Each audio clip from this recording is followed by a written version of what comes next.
사랑하는 새나 친구 여러분, 4월 27일 월요일 여러분과 함께 하나님의 말씀을 나눌 김도윤 목사입니다.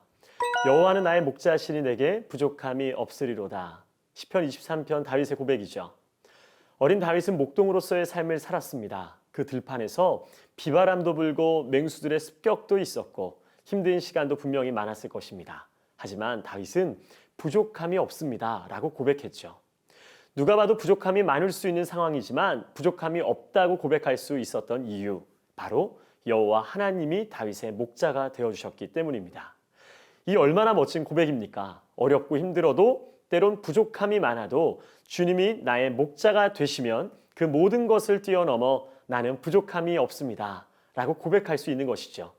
들판의 비바람도 시원하게 느껴지고 맹수들의 습격도 나를 더욱 강하게 만드는 훈련이라 여기며 그렇게 힘든 시간을 통해 주님이 나의 목자 되어주심을 더욱 감사하며 살 수 있는 것입니다.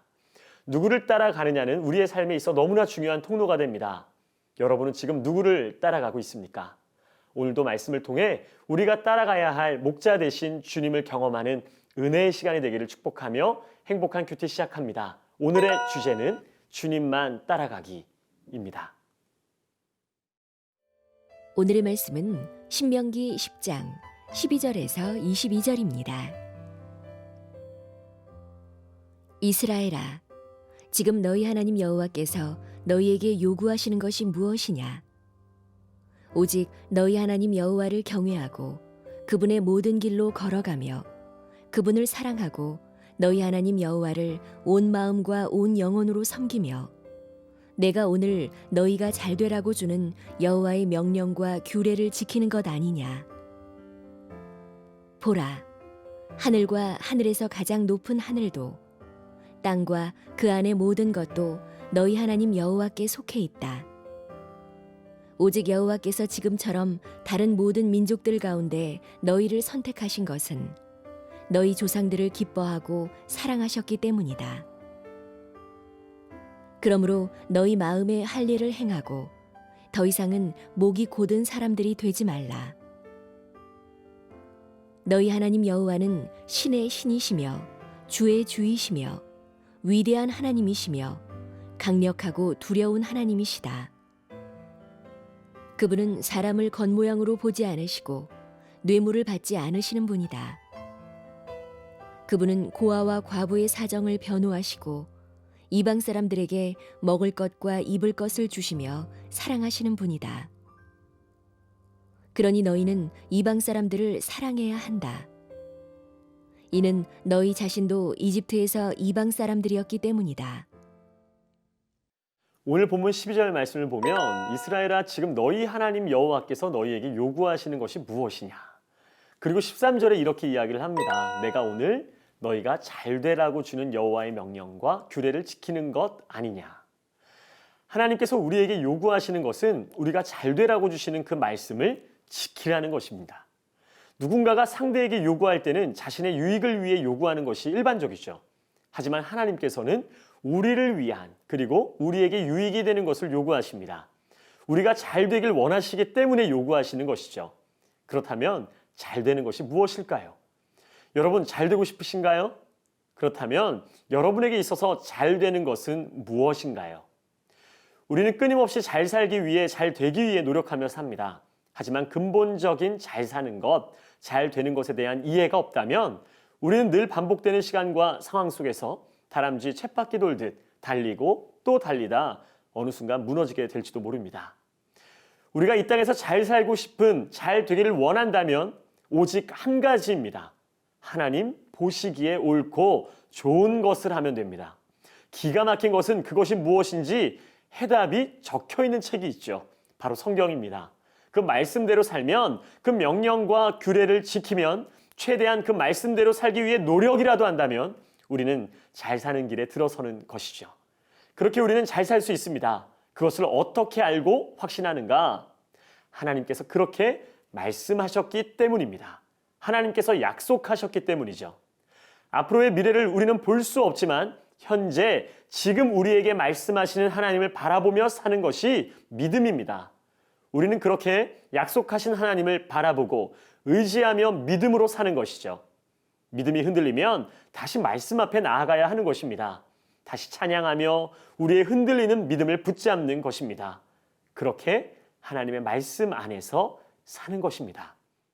물론 우리가 잘 살고 있고 잘 되고 있다고 생각하는 그때를 우리가 알 수가 없죠. 또한 우리가 생각하는 잘 되는 것이 무엇인지 각자 그 모습 또한 다르겠지만 분명한 것은 말씀대로 사는 그 삶 자체가 하나님 보시기에 잘 사는 삶의 모습이라는 것입니다. 그리고 내가 생각하는 그 잘 되는 이상을 꿈꾸기 이전에, 아니 꿈을 꾸더라도 그 가정과 지금 현재 우리의 삶의 모습에는 반드시 하나님의 말씀대로 살기 위한 노력이 뒷받침되어 있어야 한다는 것입니다. 그렇지 않으면 우리는 반드시 좌로나 우로 치우쳐 길이 아닌 곳으로 빠지게 되어 한참을 헤매고 방황하게 될 것입니다. 오늘도 우리는 나 좋은 삶을 살기 이전에 주님 보시기 좋은 삶을 살아야 합니다.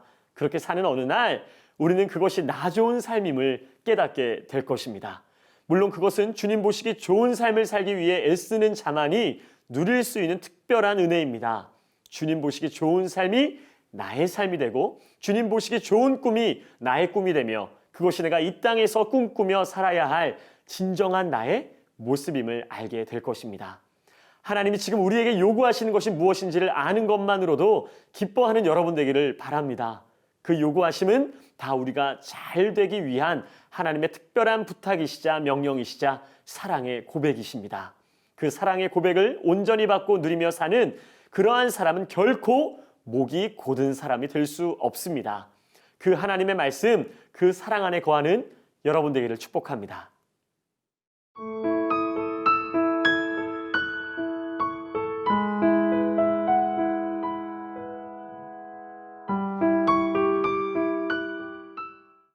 오늘 본문 17절과 18절 말씀을 보면 위대하시고 강력하신 하나님은 사람을 겉모양으로 보지 않으시고 고아와 과부의 사정을 변호하시고 이방 사람들에게 먹을 것과 입을 것을 주시며 사랑하시는 분이다 라고 이야기를 하고 있습니다.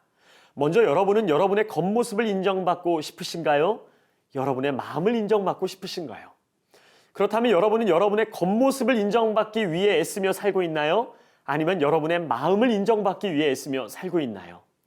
사람은 물론 자신이 애쓰고 노력하는 부분을 인정받으며 살고 싶어 합니다. 하지만 오늘 본문에서는 분명히 하나님께서는 겉모양으로 사람을 보고 겉모양으로 판단하지 않으신다고 하셨습니다. 물론 겉과 속이 한결같아 그 모습이 항상 빛나는 삶이라면 얼마나 좋을까요? 하지만 우리는 일반적으로 눈에 보이는 것이 중요합니다. 겉이 중요합니다. 앞이 중요합니다. 그래서 앞머리는 신경 써도 뒷머리는 잘 신경 안 쓸 때가 참 많이 있죠. 앞은 잘 보지만 뒤는 잘 안 봅니다. 겉은 신경 쓰지만 속은 그 내면은 크게 신경 안 씁니다. 보이지 않는다고 생각하기 때문이죠. 하지만 하나님께서는 사람을 겉모양으로 보지 않으신다고 분명히 말씀하셨습니다. 날마다 밖을 나서며 쳐다보는 그 거울 앞에서 우리의 마음을 한 번씩 바라보고 나가길 바랍니다. 그 거울 앞에서 나를 보고 계시는 하나님의 시선으로 나의 내면을 한 번 더 점검하고 나가기를 바랍니다. 그 하나님은 이방 사람들을 향해서도 동일한 사랑을 흘려보내주시는 분이십니다. 멸시 천대받으며 손가락질 받는 이방 사람들을 향해서도 먹을 것과 입을 것을 주시며 사랑하신다고 말씀하시는 분이시죠. 여러분은 어떤가요? 누군가에게 손가락질을 당하고 이유 없이 소외당하는 사람을 향해 여러분도 함께 손가락질하고 소외시키는 그러한 사람은 아닌가요? 저는 누구처럼 손가락질은 안 해요. 혹시 이게 여러분의 당당한 이유인가요? 대중교통을 타고 가는데 몸이 불편한 사람이 여러분 옆에 앉으면 조금 불편하진 않았나요? 길거리에서 만난 그런 해외 이주민들을 보면 살짝 눈살을 찌푸리지는 않았나요? 우리 안에 우리가 생각하는 이방인들이 있고 그 이방인을 향한 알게 모르게 표현되어지는 우리 안에 잘못된 모습이 참 많다는 것입니다. 사랑하는 여러분, 그런데 우리가 절대 잊어서는 안 되는 사실이 있습니다. 오늘 본문 19절에 너희는 이방 사람들을 사랑해야 한다. 너희도 이집트에서 이방 사람들이었기 때문이다 라고 말씀하십니다.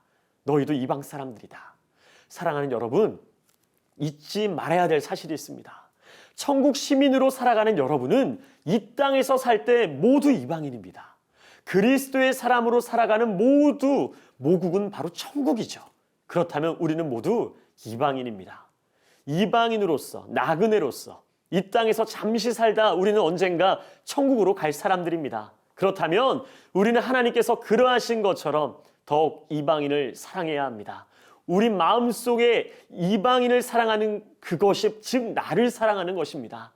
더불어 그러한 삶의 실천이야말로 주님을 경외하고 주님을 따라가는 인생인 줄 믿습니다.